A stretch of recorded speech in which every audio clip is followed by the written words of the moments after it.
జగన్ వచ్చిందా?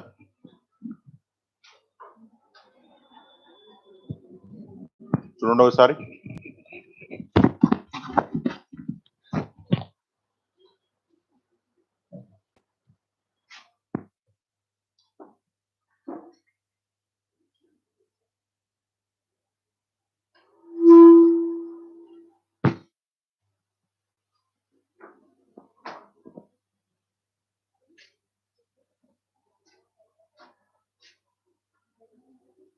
జగన్ రాలే కదా ఇంకా,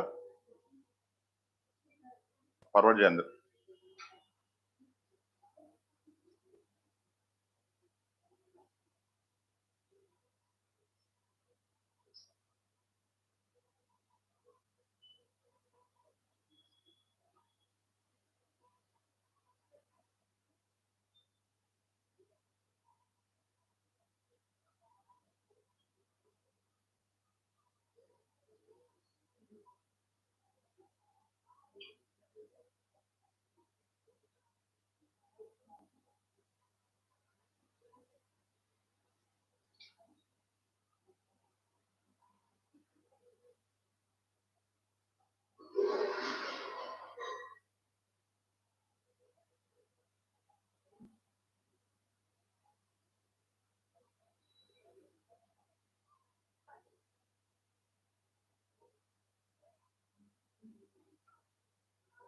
Okay.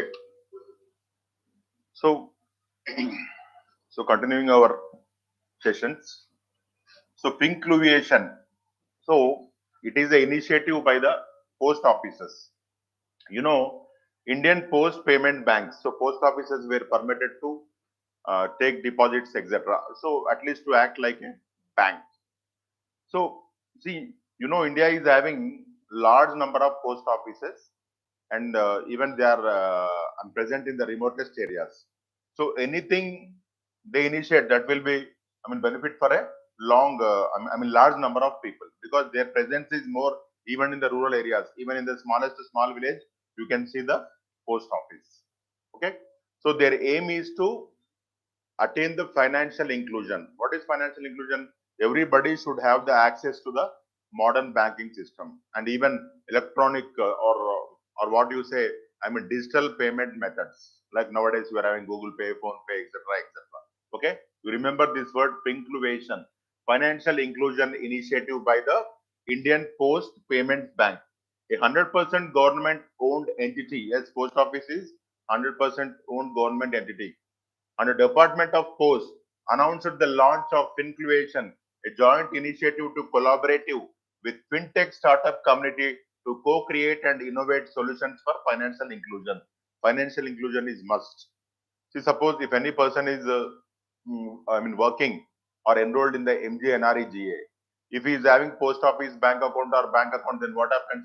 Without any problem, his amount will be credited. That is, his or her wages will be credited into the account. So it will be very easy.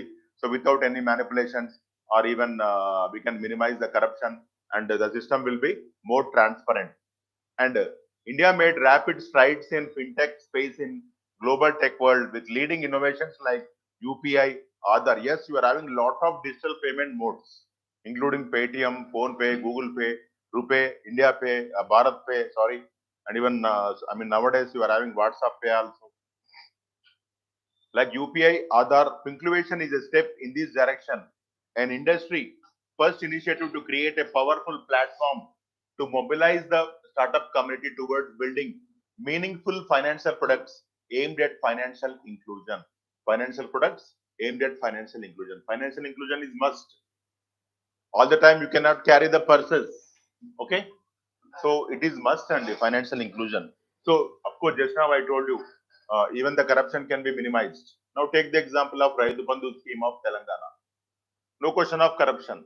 Directly the amount is credited into the beneficiary account, and he can draw through the ATM or whatever may be the case. Okay, yes.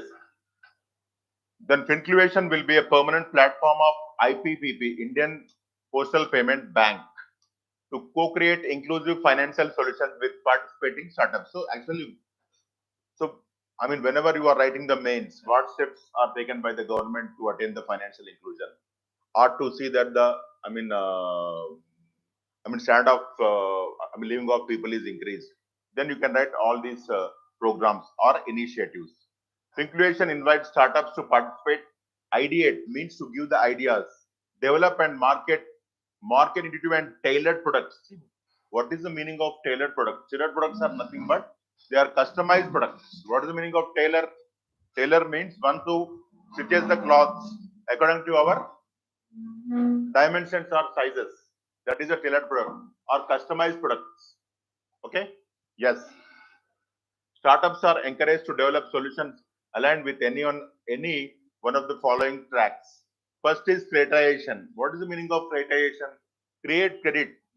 Availability of credit to the people at lesser rate of interest, easily and timely. Why? If the rural masses or the needy are not provided with the credit, what they will go? They will go and take the money from the money lenders. They will charge exorbitant interest rates. Develop innovative and inclusive credit products aligned with the use cases of target customers, and to take them to the doorsteps through postal networks. See, nowadays you can see loan apps. You are having many apps which will give the loans. Of course, RBI is saying that don't take loan from the top apps because they are not permitted. But our post office is permitted. It is a government agency, so we can take. So what I mean to say is they will make available credit to the customers at the doorsteps at a lesser rate of interest, timely. That is very important. Okay, if you go to money lender, you will charge exorbitant interest rate. Now, so digitization. What is digitization? It is nothing but convenience mode of payment. See, nowadays no person is carrying the money. Even you people will come to the institute only with the phone. You take book, phone pay. You will pay the fee through Google Pay. Rarely you people will pay the money in cash because it is convenient. Bring convenience through convergence of traditional services with digital payment technologies such as making the traditional money order service as interoperable banking service. See, when I was studying in my BTech, when if there arises any urgency for money, then I used to call my father to send the money order. You know how the money order, see, there are two types of money orders. One is ordinary money order. The second is a telegraphic money order. Earlier, of course, now we are not having the, telegraph. The usage of telegraph has been put to an end. What is telegraphic money order?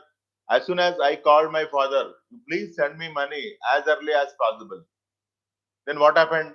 He used to send one person to the post office to send the money order through the telegram.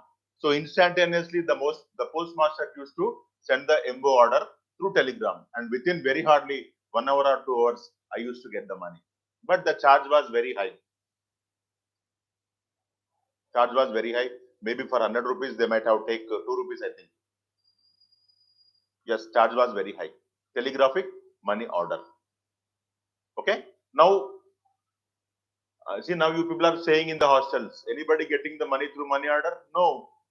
Phone Pay, Google Pay, internet banking. You are using, new mode of transactions. Yes. Traditional money order service as interoperable banking service. Any market-led solution that can help solve any other problem relevant to the IPPB and DOP in serving the target customer. So, in one case, what is the aim of this project is to see that the banking, the modern banking services will be available to the needy at their doorstep in a convenient manner. Then, see, in our routine classes, we have discussed about the poverty. Okay, and you know, poverty is having n number of committees. Means, of course, poverty is studied by many committees: Hashim Committee, Tendulkar Committee, Saxena Committee, Rangarajan Committee, Montrex Ahluwalia Committee, and Dandekar and Rath Committee, Lakdawala Committee. Even before independence, also Dadabhai Nauroji calculated the poverty. So, recently, just 3 or 4 days ago, EcoRap, a organization which will track the economy, a State Bank of India research report revealed that poverty ratio has declined in India. Okay, all India poverty ratio has declined modestly to 17.9% in 2020-21 from 21.9% in 2011-12. So there is modest decrease in the poverty. Poverty in urban areas lower than in rural areas. So poverty is less in the urban areas according to this report. States where poverty increased. Poverty has increased in some states including Karnataka, Maharashtra, Rajasthan, Jammu and Kashmir, Uttarakhand and Sikkim. And states where poverty decreased. So poverty has decreased in states including Assam, Bihar, Chhattisgarh, MP, UP, Odisha and West Bengal. So it is not so authentic, but it is a survey made by the EcoRap. See, when you come to India, you are having lot of problem in calculating the poverty. See, poverty India is concluded with the help of the income, family income. See, now in India, 90% of our economy is in the unorganized sector. Nobody know how much the family is earning. So automatically it is tough to identify the poor. So in identifying, so it seems that even the people who are not living below poverty line are also considered as the people living below poverty line. So see, it is what happening when you come to the purchasing capacity. Even in the rural areas also nowadays purchasing capacity has increased. Their expenditure on FMCG goods has increased, like soap, toothpaste, brushes, or toiletry items, etc.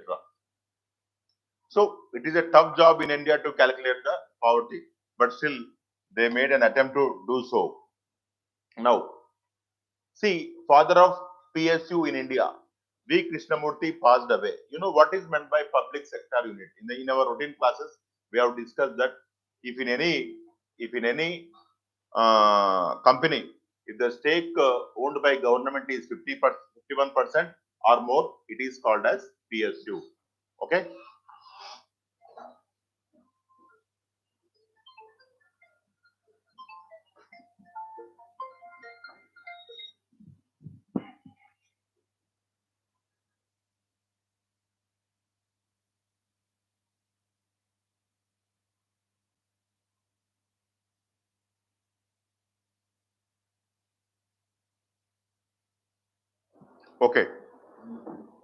Okay. Okay. Yeah. See, now in the initial days, as soon as we got the independence, we stressed more on publics. So it is clear. Yes. We stressed more on the public sector units. Okay. Though we stressed the importance of mixed economy. What is mixed economy? A combination of private and public only. Okay. See here, they considered, it may not be false, they considered PSUs as the engines of growth. Okay. So all our just initial 5-year plan stressed on the establishment of the public sector units. You know, Hindustan Seeds Limited, even Sindri Fertilizers, etc. So this person is responsible for that. Father of PSUs in India, V. Krishnamurthy, passed away. Venkatraman Krishnamurthy, an Indian civil servant known as the father of public sector undertakings in India, has passed away on 26 June 2022. He was well known for his leadership and successful contribution in turning around BHEL. You know, now BHEL is producing a lot of items. Now, of course, what is happening to these PSUs? Lack of responsibility and red tapeism, over involvement of the politics. So, because of that reasons, they may face hardship. But if you consider the reality, the asset value of these industries have increased like anything. Even though they will not run in profits, the value of their assets, like take the example of BHL in Hyderabad, Patancheru, Lingampalli, it is having thousands of acres. Take the example of HAL in Balanagar, hundreds of acres. Okay, yeah. And successful contribution in turning around BHEL Maruti Udyog Limited. Of course, now Maruti is not a PSU completely. The stake was sold by the government. And Steel Authority of India. Steel Authority of India is the largest manufacturer of steel in India. You know, SAIL. It will market all the steel produced by the PSUs, central PSUs. Okay. Yes.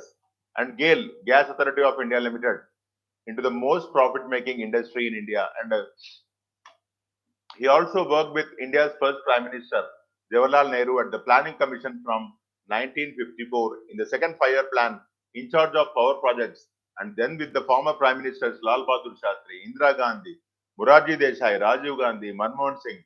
So you see how he is lucky to work with so many number of Prime Ministers. Okay?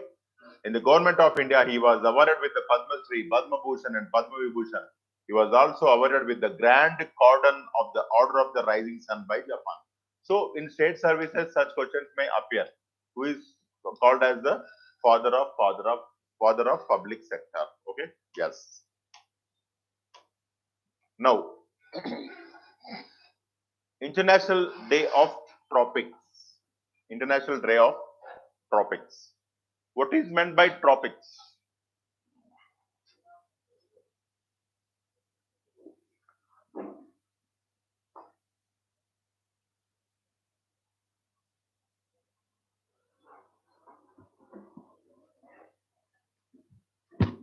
Okay, what is meant by tropics? Tropics. So this is the Earth. 0-degree latitude is called as the equator. Okay. 23 and of degrees northern latitude is called as Tropic of Cancer, and 23 and of degrees southern latitude is called as Tropic of Capricorn. Okay. It is a basic, and of course, if new students who are not having any idea, they can listen. So 23 and of degrees northern latitude, Tropic of Cancer, 23 and of degrees southern latitude, Tropic of Capricorn. The region between these two latitudes is called as the tropics or torrid zone. So you remember June 29th is observed as the International Day of the Tropics. And now this tropics is facing lot of problems.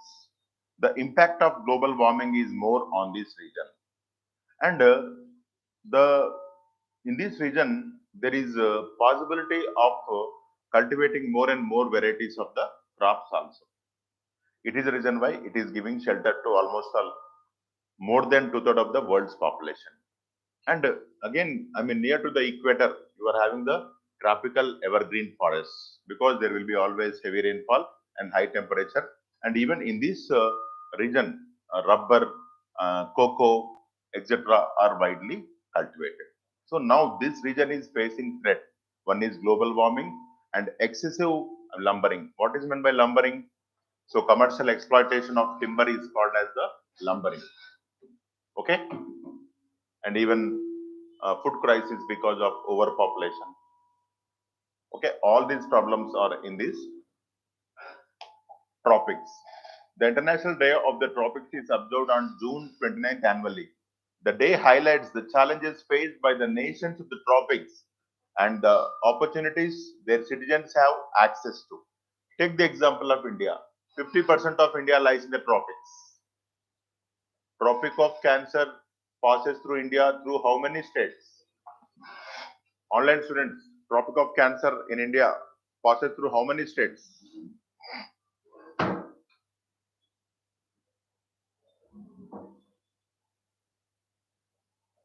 Swati 8. Again, next Swati 7. Aparna 8. So it is 8 states, if I am not wrong. It is 8 states. Okay. Yes. So 50% of India, especially South India, is in the tropic region. But even we have discussed, even North India will also experience a tropical climate only because the Himalayan mountains will stop the temperate climate coming into the India. We have discussed that in the earlier classes or routine classes. Yes, yes, yes. Okay. Now, the day highlights the challenges faced by the nations of the tropics and the opportunities their citizens have access to. The nations of the tropics are those that fall between the Tropic of Capricorn and the Tropic of Cancer. The majority of Africa, ASEAN countries, Gulf nations, and a significant part of South America fall in the region. The central and the southern parts of India also between fall between the two imaginary lines on the globe. Now, challenges faced by nations in tropics region. The tropical region faces several challenges such as climate change. Just now I told you climate change and deforestation. As there is existence of tropical evergreen forest, automatically for commercial purposes, you will fell down them. And logging, of course, what is logging is nothing but it is a part and parcel of the deforestation, lumbering industry. And urbanization. Why urbanization?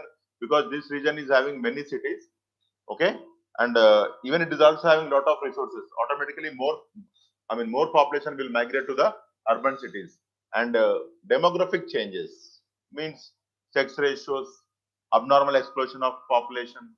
Okay, now by 2050, the region will host most of the world's people and two-thirds of its children. By all people will go there only, and the even today also the percentage of population residing in this region is more. Automatically, in course of time, it will explode. Now, consistent with the higher levels of poverty, more people experience undernourishment in the tropics than in the rest of the world. So these people are malnourished because of lack of food. The proportion of the urban population living in slum conditions is higher in the tropics than in the rest of the world. Also, this region experiences challenges like social stigmas. You know what is meant by social stigmas? Like untouchability in India, comma terrorism and civil unrest. Yes, terrorism. India is facing the wrath of terrorism. You are having many attacks in Kashmir region. It is a routine process. I mean, terrorists coming to, so Kashmir is like you people coming to the institute. It is almost all routine. Alternate day, so there will be encounter of the terrorists. You can see in the papers. Okay, media. Now, of course, India's largest floating solar power project. So even one is also, I mean, commissioning in Telangana also. So the Tata Power Solar, a wholly owned subsidiary of Tata Power, has commissioned India's largest floating solar power project of 101.6 megawatt peak in Kerala backwaters. Okay, so you know what is meant by backwaters. Suppose take the example of this is the coast. Okay, if any deposition is there, automatically this region the water will be always present and stagnant. These are called as the backwaters of ocean or sea. So on that, this project was installed. Okay, and even it is benefit on one side. It will minimize the evaporation, but in this case, it may have the ecological implications. As the area occupied is very less, they may not consider that into account, because when you are stopping the solar insolation into the ocean or sea, automatically there will be many plants and weeds which cannot undergo the photosynthesis. But it is not our subject matter at this juncture. Yeah, in Kerala backwaters, the project is installed on a 350-acre water body in Kayamkulam, Kerala. This project is the first in the floating solar photovoltaic photovoltaic through power purchase agreement category. Okay, the project reinforces to India's transition towards a greener future and achieving the collective vision of realizing 500 gigawatt of energy through solar power by 2030, which we have already attained. And you know how solar power is generated. I told you in the earlier classes. So there will be photovoltaic cells. These photovoltaic cells will absorb the solar insolation and they will convert into energy. Of course, it is a big story. Now, as the manufacturing cost of these photovoltaic cells has decreased, automatically now more and more investors are showing interest, because the profit on investment is good compared to the other mode of energies like wind. So now it is taking the front seat to compare to the other mode of clean energies. Okay, that point you have to remember. Now, 29th June, National Statistics Day. See, for any country or even for any person, statistics will play a key role. Why the school management will give you the progress report? To have the statistics whether the boy is improving or not, or what is his position in the class, or in which subject he is weak, or in which subject he needs some sort of helping hand. So statistics will play a key role. So just now I told you, as far as India is concerned, we are not getting the true figures of poverty. Why? Because of our economy is in the unorganized sector. So automatically you cannot conclude the income of the person. Even a tea vendor will earn more than 1,000 rupees daily, but there is no system to calculate that income. Automatically he will go to the revenue office and he will take the white card. Okay, so what I mean to say is statistics will play a key role. See, based on that poverty percentage only, government will formulate the policies. Now take the example of statistics of maternal mortality rate. If MMR is more, the government will try to institutionalize all the deliveries. Now take the example of Telangana. They are giving KCR kit. The government is giving KCR kit. Why? To encourage the institutional deliveries, such that under the supervision of the doctors, the woman will to give birth to her child. If not, what happened earlier? Crude, and either mother or that baby used to die. So these statistics help us to take appropriate steps. Now see, in India, the sex ratio is falling. What is sex ratio? Male to female ratio. Now see what happened. Knowing that, so government has initiated many these programs to encourage the girl child. Like even FDs, as soon as a girl baby is born, and even you are also having the Sabala scheme or Beti Bachao, Beti Padhao. Sukanya Samruddhi Yojana. So without statistics, you cannot do anything. Okay? Yeah.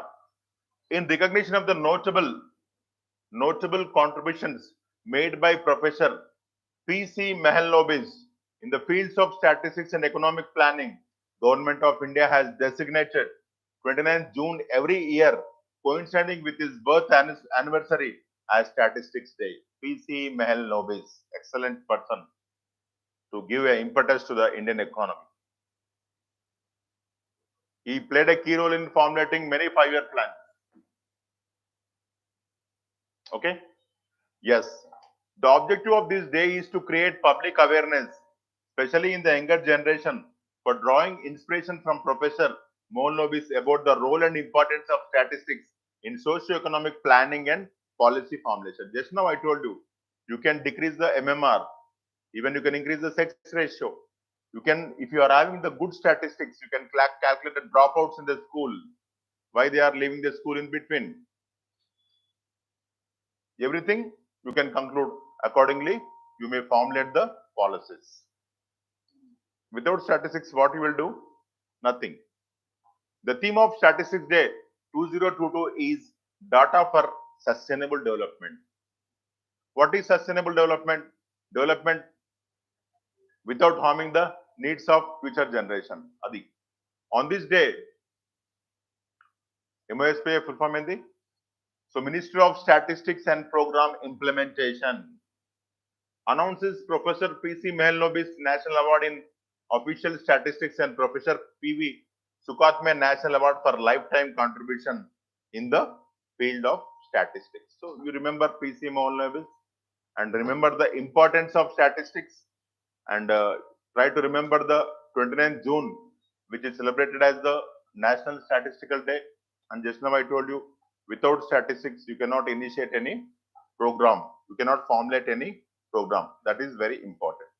Now, see, carnivorous plant found in Uttarakhand. Plant itself means it should be, it will not be a non-vegetarian. But this plant is non-vegetarian. It is eating insects, moths, etc. Okay. Yes. Carnivorous plant found in Uttarakhand. An ultra rare carnivorous plant, Utricularia persilata, has been found in Uttarakhand in the western Himalayan region for first time. So, whether it may appear in the examination or not, try to remember. Yes, yes, madam. Yes, Dr. Garu. Yes,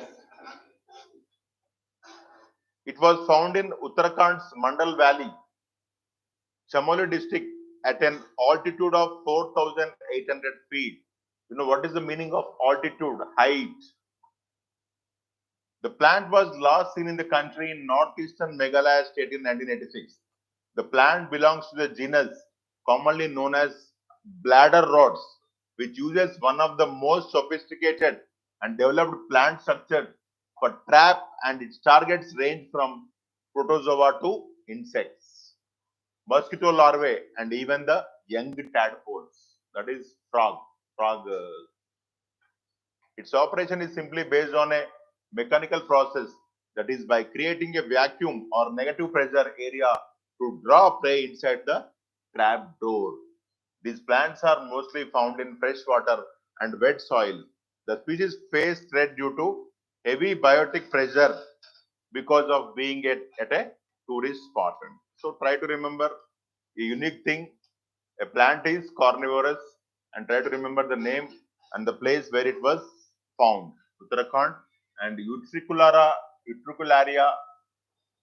pulsellata is the name of that plant.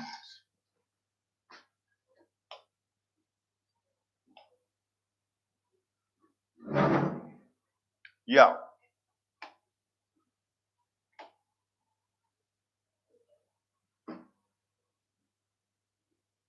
So you are having a organization called Financial Action Task Force. What is the mandate of this organization? The mandate of this organization is to give some sort of what you say, recognition to the countries which are involving in the terrorist activities. They will keep them in the grey list. They will keep them in the black list. If they will keep them in the grey list or black list, what is the benefit? So those countries are denied consent from the IMF, World Bank, and other international organizations. Okay, you remember FATF. Recently, Pakistan, since 2018, Pakistan is in the grey list. So now they said that we are considering to remove you from the grey list, citing that you are taking steps to combat the terrorism. Okay, yeah. Recently, Pakistan got a reprieve from the Financial Action Task Force, as you please remember FATF, Financial Action Task Force, announced that the country could be removed from the grey list. FATF is expected to decide whether to take Pakistan off the grey list at the end of its plenary session in Berlin in October. So they are having a meeting in Berlin in October. So they said that we are considering to remove the name of the Pakistan from the grey list. Pakistan has been on the FATF grey list continuously since June 2018. What is the Financial Action Task Force about? The FATF is an intergovernmental body that sets international standards seeking to prevent international financial crimes that aid terrorism. Okay, see, these countries will finance the terrorist activities. Okay, through various ways, by money laundering, by smuggling of goods, etc. The FATF was established in July 1989 by a G7 summit in Paris, initially to examine and develop measures to combat money laundering. What was the aim or mandate when this FATF was established? Only to combat the money laundering, because money laundering is a anti-economic, anti-ethical business. What is money laundering? Transfer of unaccounted money from one place to other place. It is called as money laundering. or the money which is earned in an improper manner, which is transferred, it is also money laundering. Like taking supari by killing a person, they will take 10 crores of rupees and they will transfer that in a illegal manner. That is also the money laundering. Even the business people will also involve in the money laundering by underbilling or overbilling, which we have discussed in the earlier classes in our routine class work. At least for UPSC mains people, I had discussed money laundering. Okay? Yes. Mandate. After the 9/11 attacks, the FATF in October 2001 expanded its mandate to incorporate efforts to combat terrorist financing. In April 2012, it added efforts to counter the financing of proliferation of weapons of mass destruction, means the countries which are even supplying the weapons to the terrorist activities. Slowly, they have increased their mandate from money laundering to financing terrorism to the supplying of the weapons.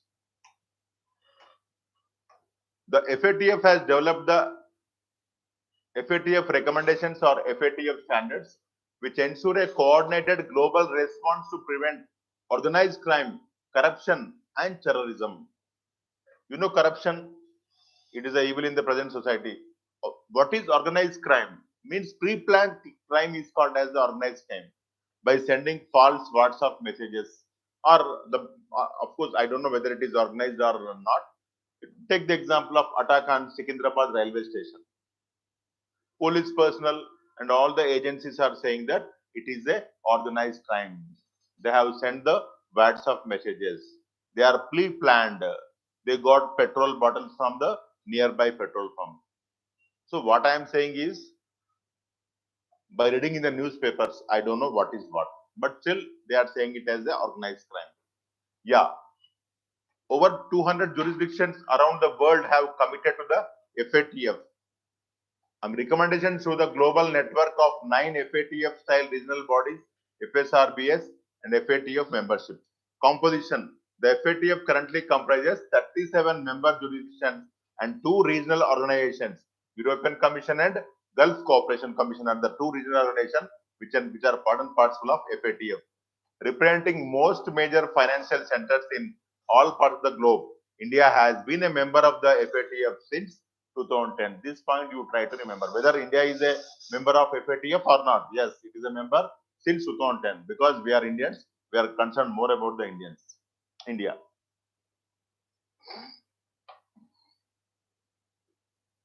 Yes, India is also a member of its regional partners, the Asia Pacific Group and the Eurasian Group.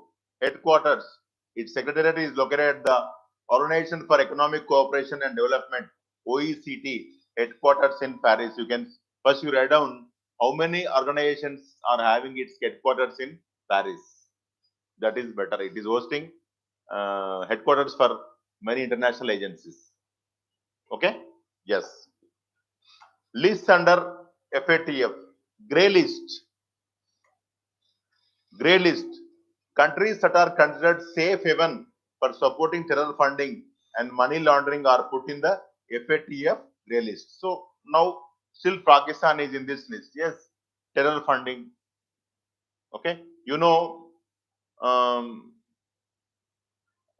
counterfeit currency of India were printed in Pakistan, and that currency was given to the terrorists to meet their expenditure. Of course, I had seen in the papers, and whether it is true or false, how far it is authentic, only God knows. For that purpose only, even we have initiated the demonetization. And even the studies reveal that for a long period after demonetization, the terrorist activities intensity has minimized. Maybe for this reason, or even there may be other reason also. But in media, they said that for a long period, the terrorist activities were calm as they were, not having the supply of the money. Okay, currency. Yeah. This inclusion serves as a warning to the country that it may enter the blacklist in course of time. Blacklist. Countries known as non-cooperative countries or territories are put in the blacklist These countries support terror funding and money laundering activities. So they are encouraging terrorism, which is threat to the humanity. Terrorism is not having any religion or caste, just guns in their hands. The FATF revises the blacklist regularly, adding or deleting entries. Currently, Iran and Democratic People's Republic of Korea are under high-risk jurisdiction or blacklist. Try to remember these countries. Iran and Democratic People's Republic of Korea are under high-risk jurisdiction of blacklist.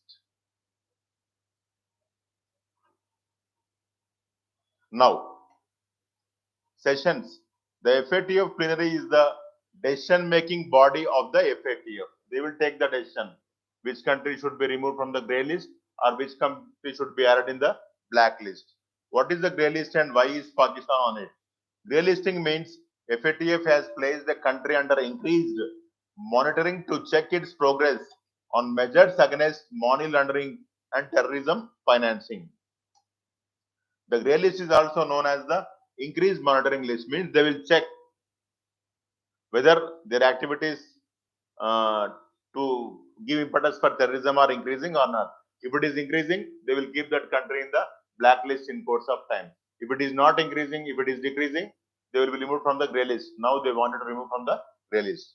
Countries in grey list.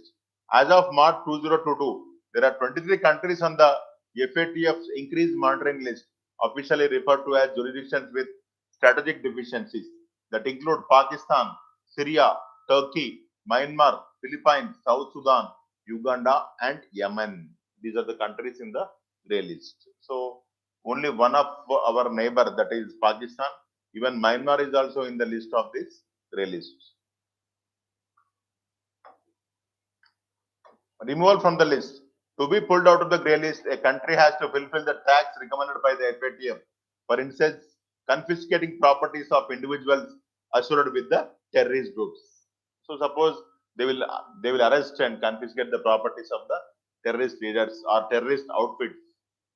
Okay, and even they will be tried in the court of justice. In course of time, they will be convicted. Automatically, such kind of things will see that that country will be away from the grey list in course of time. The FATF most recently took Zimbabwe and before that Botswana and Mauritius of the grey list. Zimbabwe has strengthened the effectiveness. Of course, it is common. There is no need for us to go through this. And you should remember what is grey list, what is blacklist, what is FATF, and if any country is placed in the blacklist, what happens? They will not get the consent from the IMF, World Bank, or other international agencies. It is sufficient.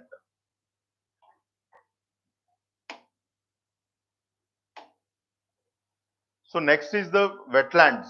So of course, even in the earlier class also, I dealt with the wetlands. Okay.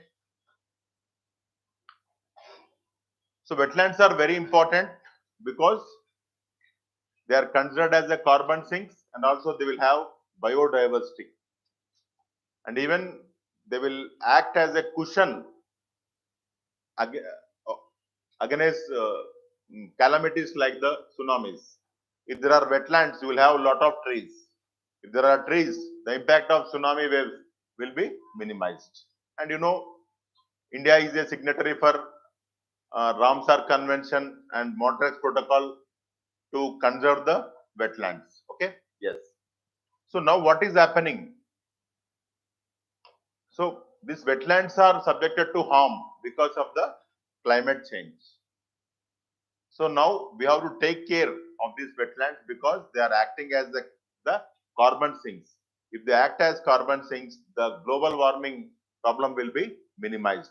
What is the meaning of carbon sinks? They will absorb the CO2. Yeah. Climate change estimates for India indicate rising temperatures, sea level, intensified rainfall, and more catastrophic events. Rising rainfall is not good. You should have only moderate rainfall, that too timely rainfall. Rising rainfall will cause floods, breach of dams, inundation of agricultural lands. Ultimately, you will lose the food security. No question of food grain production. Yes. Climate change estimates for India indicate rising temperatures, sea level, intensified rainfall, and more catastrophic events. Conservation and wise use of wide diversity of inland and coastal wetlands can be a powerful climate change response. Yes, coastal wetlands, conserving them is a powerful, weapon to minimize the, climate change. However, according to the Global Wetland Outlook by the Ramsar Convention, wetlands, one of the world's most economically valuable ecosystems, and regulators of the global climate are disappearing 3 times faster than the forests. It is very important observation. They are disappearing 3 times more than the forests. Why? Because of urbanization, and again because of construction of industries. Next, modernization of the existing ports, construction of many ports in the private sector. Okay, yes. Yet, while a lot is known about their importance, the utility of wetlands is not fully understood. Wetlands are areas where water is the primary factor controlling the environment and the assured plant and animal life. They occur where the water table is at or near the surface of the land, or where the land is covered by water. See,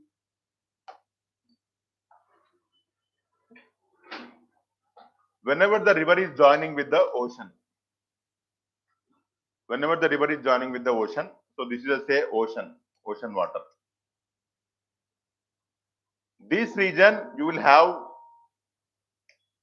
very shallow depth water table, because ocean water is also nearby, even this river is also flowing, and here the river will join the ocean with a reduced velocity. The reason is because of difference in density between the water of river and the ocean. So automatically here the groundwater table level will be at a shallow depth, maybe 1 meter or 1.5 meter. Wherever such kind of conditions exist, it is called as a wetland. Wherever such kind of conditions exist, it is called as a wetland. Like the surrounding area of the big lakes, you will have the shallow water table level very near to it. So this is the definition of the wetland. Okay, yes. Now, wetlands are areas where water is the primary factor controlling the environment and the assured plant and animal life. They occur where the water table is at or near the surface of the land, or where the land is covered by water, both shallow water table and also covered by the water. Like lakes, you can see it is covered for a long distance. The land will be covered by the water. Even by the side of oceans also, for a long distance, 1 or 2 feet of water will exist. They are the lands transitional between terrestrial and aquatic ecosystem. What is terrestrial? Land. Aquatic? Water. Where the water table is usually or at or near the surface, or the land is covered by shallow water. The same thing. As per recent estimates, wetlands of at least 2.25 hectares in size make up 4.86% of country's geographical area. Okay? Yeah. Why are wetlands significant? So this point you have to remember. Why you have to conserve the wetlands? Assist in fighting against climate change.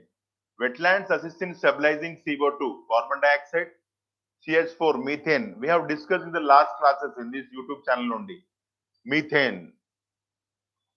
How methane is produced? I told you from the paddy fields, from the cattle, and even from the mines, exhausted mines, even from the human refuse, that is debris which we where we throw in the dump yards. We have discussed in the last classes, and even one question even appeared in the UPSC prelims also, if I am not wrong. Okay, yes.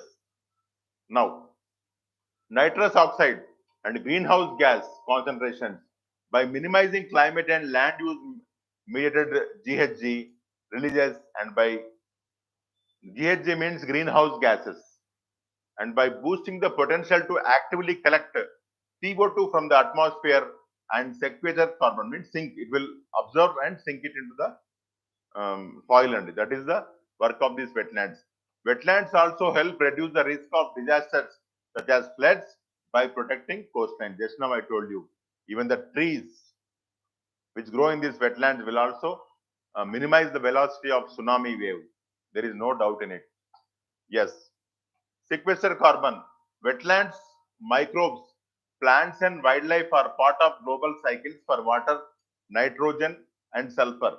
Wetlands store carbon within their plant communities and soil instead of releasing it to the atmosphere as carbon dioxide. See, if there is more carbon dioxide in the atmosphere, so this carbon blanket in the atmosphere will not allow the heat waves to enter into the open sky. These blankets, carbon blankets. So automatically what happens? We will face the global warming. The temperature will be increased.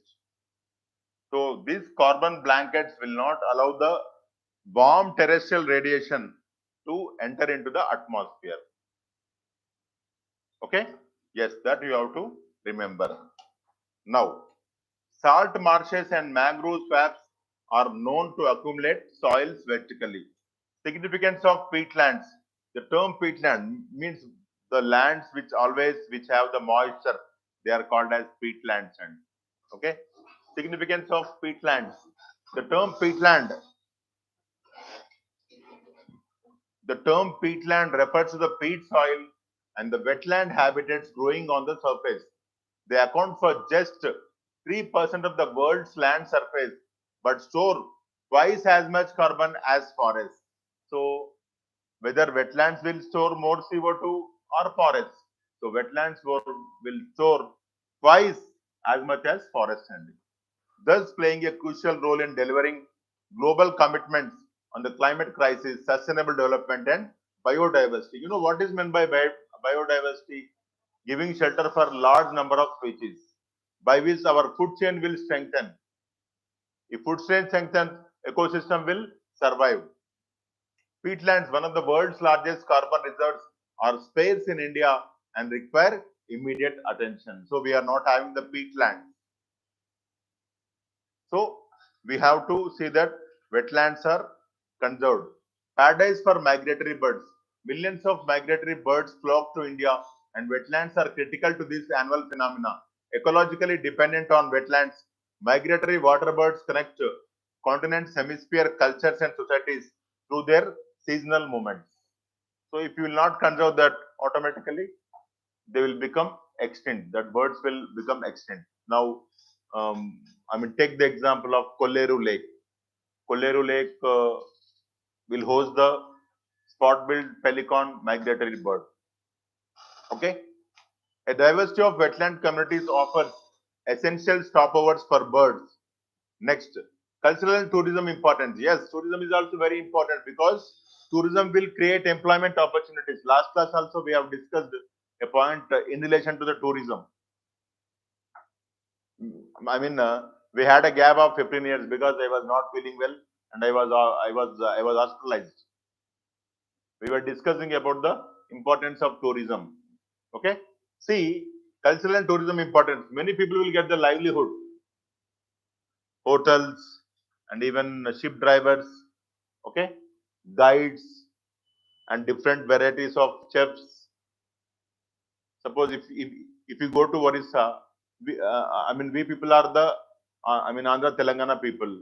We want our cuisines. Then the Andhra people will get employment there. They will keep Andhra mess, and you people will go there and have your buffet. Okay. Yes. Cultural and tourism importance. Wetlands also have a deep connection with Indian culture and traditions. Loktak Lake in Manipur is revered as Ima, mother by locals. You just remember Loktak Lake is in which state? Manipur. Even it will host the floating gardens. Whereas Sikkim's Kyochupalri Lake is popular as the wish fulfilling lake. Write down very important points. Of course, we will have the video. No need to worry. But I don't know how many people will watch this video again. Nobody? Yes. The North Indian festival of Chat is one of the most unique expressions of the association of people, culture, water, and wetlands. See, from time immemorial, India tried to save the environment. Take the example of primitive animism. We worship nature. Worshipping nature is nothing but worshipping the environment. The Dal Lake in Kashmir, Khajjar Lake in Himachal Pradesh, Nainital Lake in Uttarakhand, and Kodaikanal in Tamil Nadu are popular tourism destination. So you can write a big essay with regard to the wetlands, because for state services you will have one essay from ecology and also disaster management. Of course, I don't know how many people have gone through the syllabus. Of course, for mains people, 3 days I had gone through the syllabus only. TSPSC mains people. Okay, no issue. What initiatives have been taken to protect wetlands? You are having conventions, Ramsar, Montrex, and India is a signatory for that. At global level, Ramsar Convention, the convention envisages the conservation and wise use of all wetlands through local and national actions and international cooperation as a contribution towards achieving sustainable development throughout the world. It came into force in 1975. Which is the first Ramsar site in India? Online students, which is the first Ramsar site in India? My dear online students.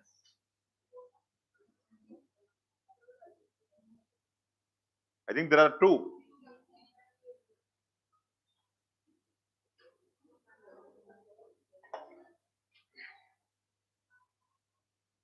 So it seems that nobody is interested to answer the question because it is tough for them to charge in the phone, it seems. Am I audible or not?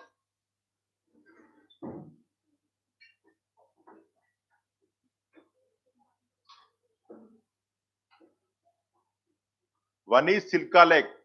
Second is Kiodolio or is it Kio? So Kiolodio, yes, and Chilka. Both are the first sites of Ramsar. Very important question, and even our ecologists are also told this. So please go through ecology and science and technology classes in the current affairs etc. batch, especially new students.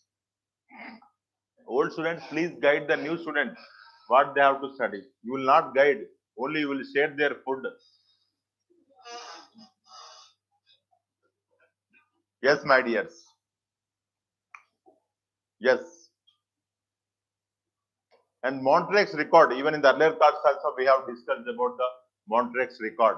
It is a register of wetland sites on the list of wetlands of international importance where changes in ecological character have occurred or occurring or are likely to occur as a result of technological development, pollution or other human interference.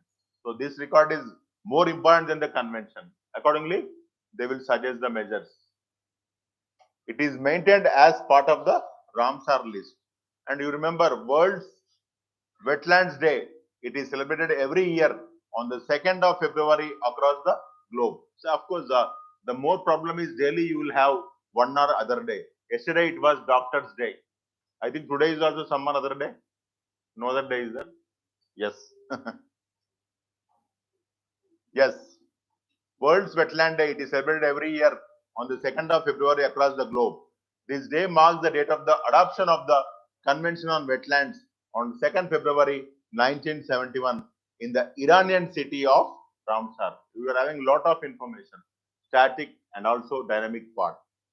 On World Wetlands Day 2022, two new Ramsar sites, Kijadia Wildlife Sanctuary in Gujarat and Bakira Wildlife Sanctuary in UP were announced in India. Very important point.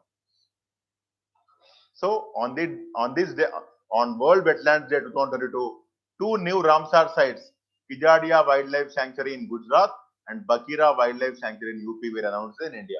So as it is current affairs, you may encounter this in the examination. Now, at national level.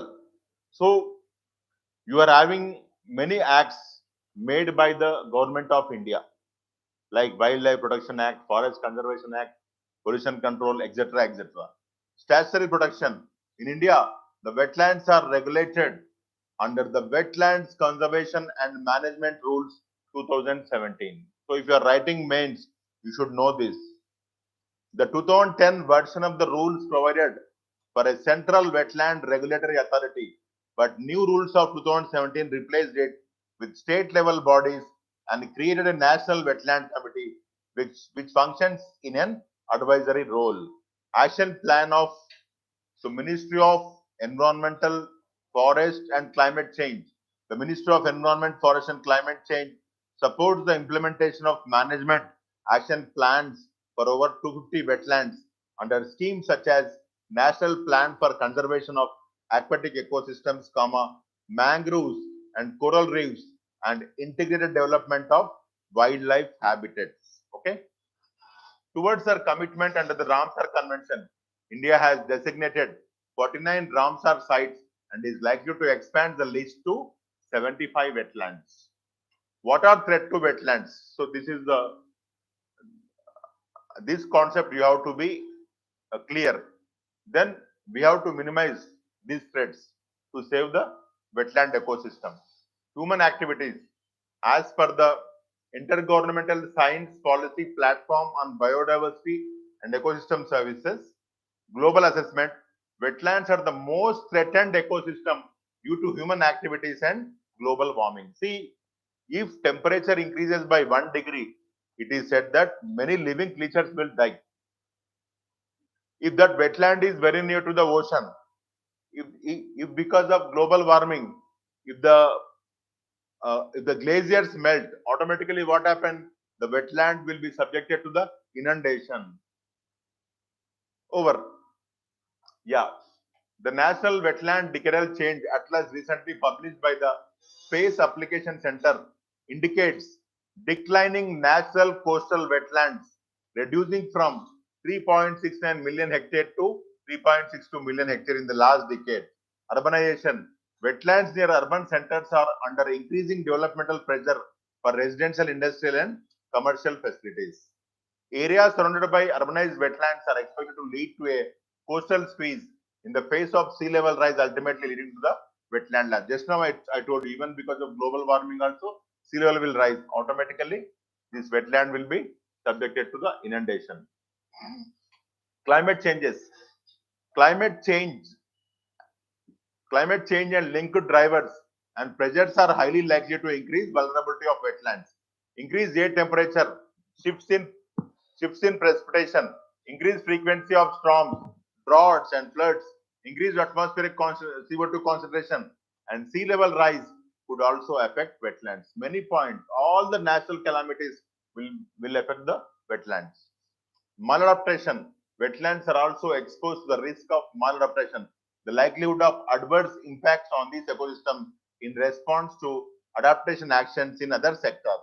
For example, the construction of hydraulic structures to increase freshwater storage in upstream stretches may further accentuate the risk of salinization in downstream coastal wetlands. Okay, very nice. See, now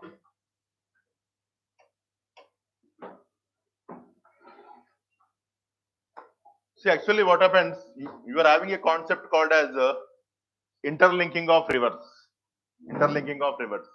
Many people are opposing the interlinking of rivers. What is interlinking of rivers? The surplus, river the surplus river water will be diverted to the, deficit river water. Take the example of Polavaram. The surplus Godavari water is shifted to the, deficient Krishna water.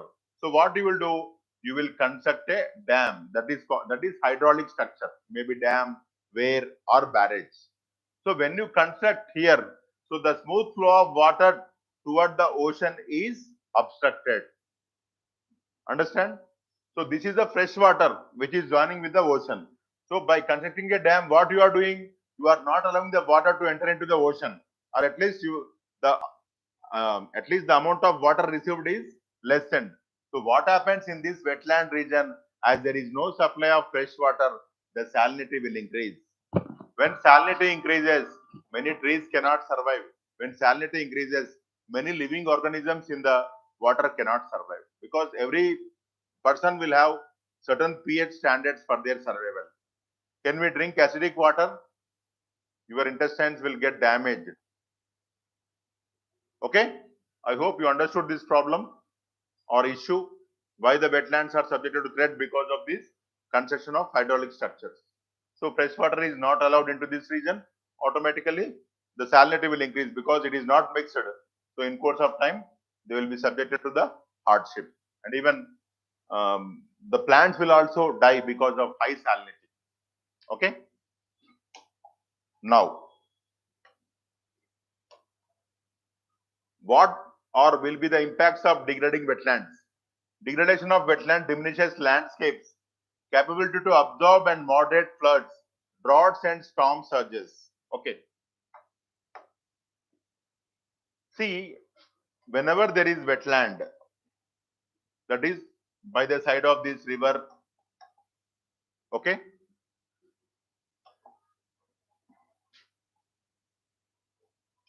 these wetlands will have some sort of trees.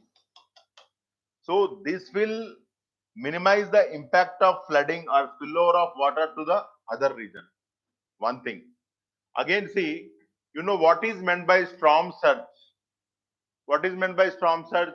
If there is cyclone in the ocean, what happens? The ocean water will, the height will increase.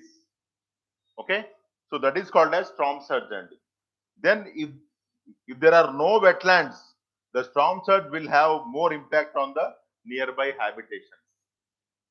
So everything is having its own purpose, what we call in the sciences, teleology. Everything is having its own purpose to serve. Yes. Now, floods in the Kashmir Valley in September 2014 and in Chennai in December 2015 illustrate how wetland degradation can threaten lives. According to UNESCO, the threat to wetlands will have an adverse impact on 40% of the world's flora and fauna that live on breed in wetlands. So 40% of our fauna and fauna will be subjected to hardship if anything adversely happen to the wetlands. Integration of wetlands in policies.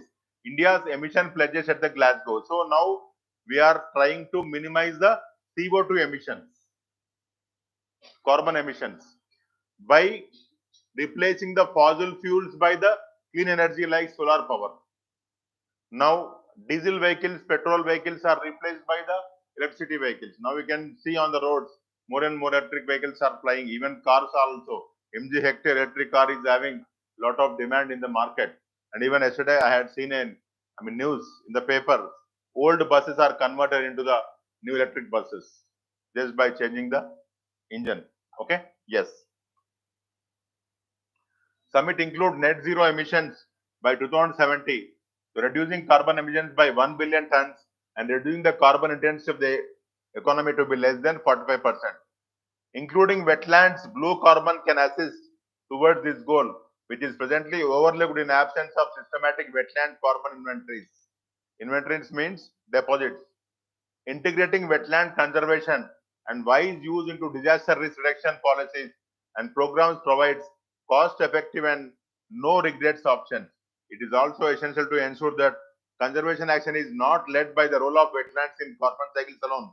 Instead, take into account the full range of ecosystem services and biodiversity values of this ecosystem. Not only carbon, large number of species. It is nothing but biodiversity. Tackling greenhouse gas emissions from wetlands. It is essential to have an effective management strategy for preventing increase in GHG emissions from wetlands, because wetlands will also release the methane. We have discussed in the earlier classes. A first step in this direction would be to include carbon storage and GHG emissions from wetlands within the national carbon stock, and flux assessment. A detailed peatland inventory is also much needed. I told you, India is not having the peatland. What is peatland? Oversaturated or saturated soil is called as the peatland. Secondly, Climate risk need to be factored in wetlands management. This can be done by strengthening wetland monitoring system geared towards identification of climate risk indicators. And so you have to study for change of half a degree of temperature, what is happening in the wetlands. That kind of things you have to go through. All so these are the steps to be followed, and spreading awareness by initiating awareness programs about the importance of wetlands and constant monitoring of wetlands for their water quality, that is pH, etc., would provide vital inputs to safeguard the wetlands from further deterioration. So it is more than enough for both prelims and mains. And as far as prelims is concerned, you try to remember the factorial information.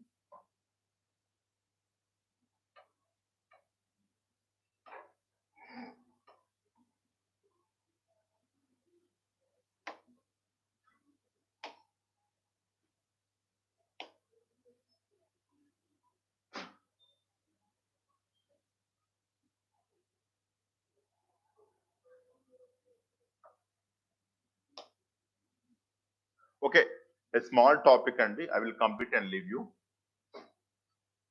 So, one district, one product. Atmanirbhar schemes related to handicrafts. So, Government of India wanted to popularize one product from the one district, that is handicraft.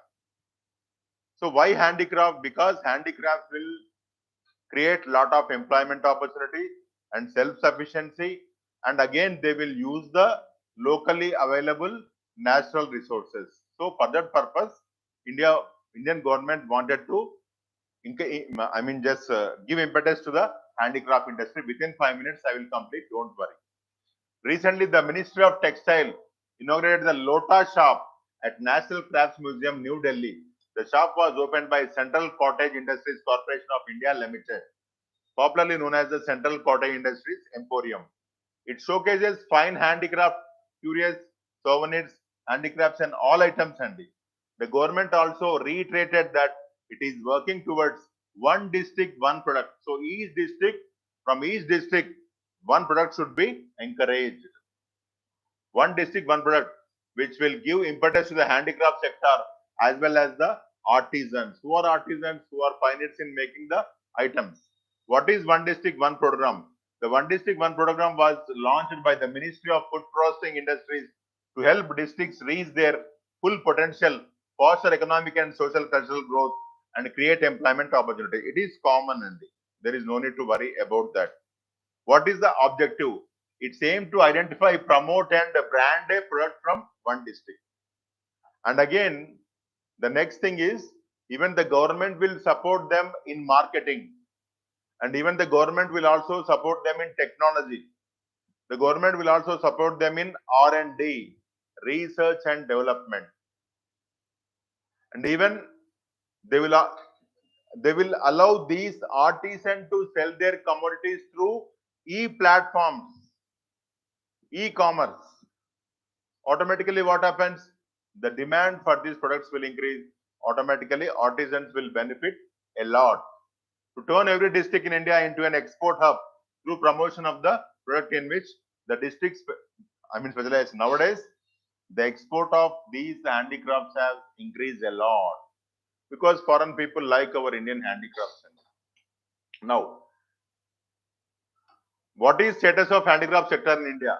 Handicrafts are items that are constructed by hand using simple tools rather than mass production methods and equipment.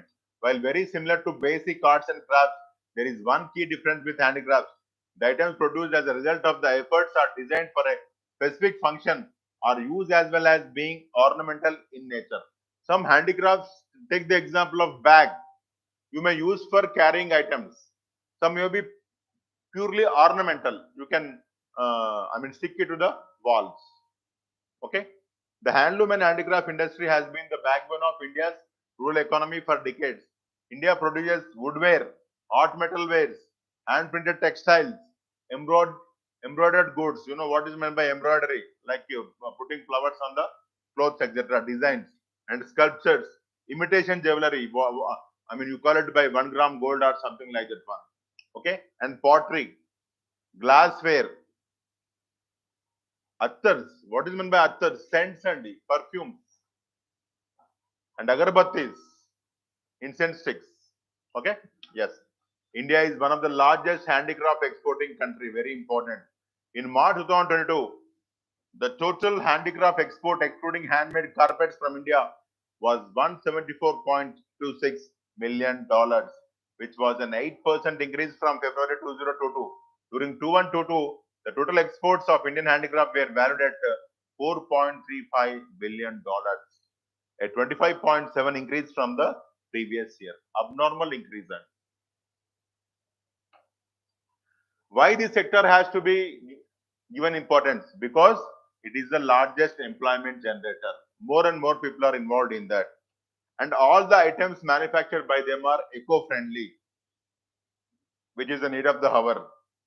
Challenges. What are the challenges? Challenges means, again, machine-made goods, no marketing facilities, and these handicraft manufacturer don't know to create their own platform to sell in the online. Like we people, we are having our application, own app, automatically many people know, they will come and download and they will pay and they will join. But these handicraft people, they are laymen, they don't know the market. So government should create them market. Okay, yes.